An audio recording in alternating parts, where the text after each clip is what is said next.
What's up, everyone? I hope that you guys are having an amazing time. It's Gurpreet Singh. I'm the Environment, Nutrition, as well as the Agricultural Director for the Africa Healing Foundation. I just wanted to come out to you guys and reach out for some undisclosed messages.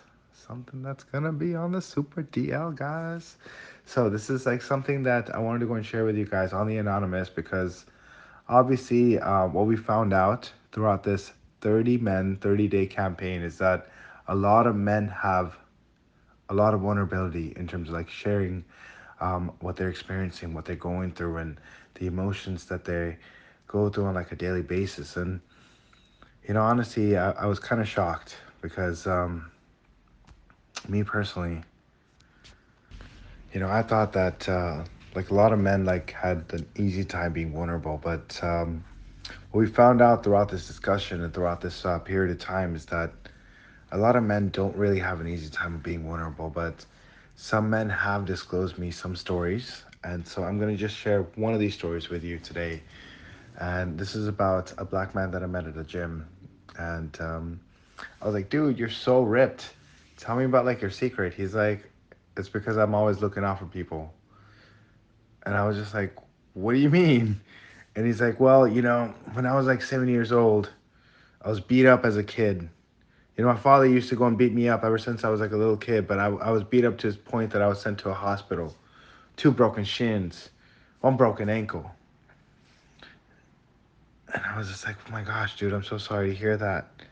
Dude, I would like love for you to go and come out to like this podcast that we have going on, like this Africa Healing thing. You don't have to even like, put your face out there if you don't want to, and you can just present like a voice note. And he said, no, man, that's just too vulnerable, bro. Like, that's just like, he didn't specifically say that, but like the body language said, like, nah, man. And he just like got completely down. And that's when it displayed to me that it's like, that's too vulnerable, bro. And when it comes down to it, guys, we have to go and like understand that like body language that we go and display shows so much of our emotion, right? We can go and like see so much of what other people are experiencing through our body language. Now, how many of you guys, when you guys are feeling like, stressed, have a different kind of like breath? Now, if I was to go and ask each and every one of you guys to go and like, if I was to give you $1 million, describe the person that's behind the screen and you can't see him, but I want you to go and describe a depressed person. I guarantee you that I would probably lose a lot of money.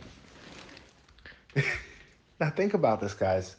Is that if there was a person behind the screen, like, what would the breathing be like? Would it be like shallow or would it be big? Right? Would their shoulders be up? Would they be down? Right? Would their chest be out or would it be completely contracted? Would they be talking in a timber voice? Or would they really be talking with confidence? How would they be talking? Right? What would their passion be like? What would their energy feel like?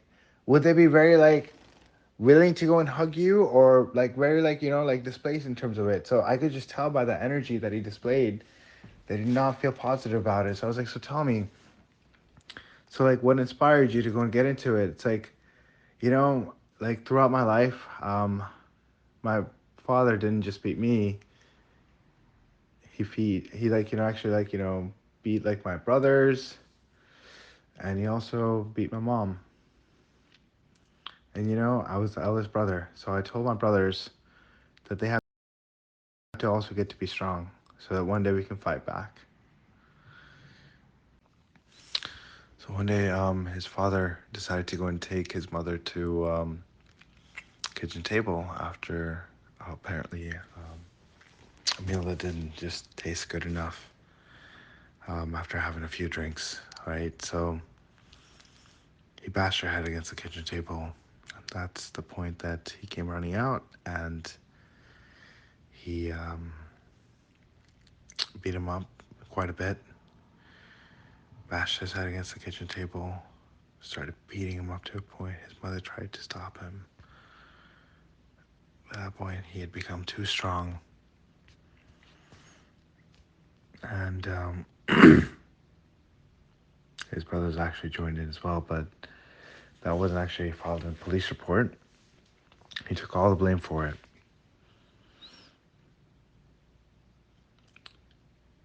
and his mother lay there unconscious in a coma.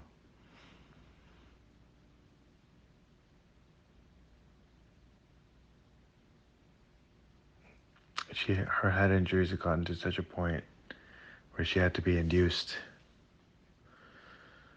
into an actual coma, and the little boy went to jail for murdering his father. He spent a couple of years in jail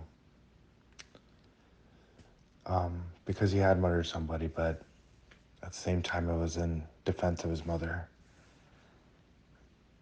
His mother eventually recovered out of the coma, but still is not really able to walk properly. Guys, these are the stories that are unheard, that people can't come out and talk about. That's why he had to go and get physically fit so he can like never have someone beat up on him again. So that he can have never someone like, take advantage of his mother, take advantage of someone that he truly loves.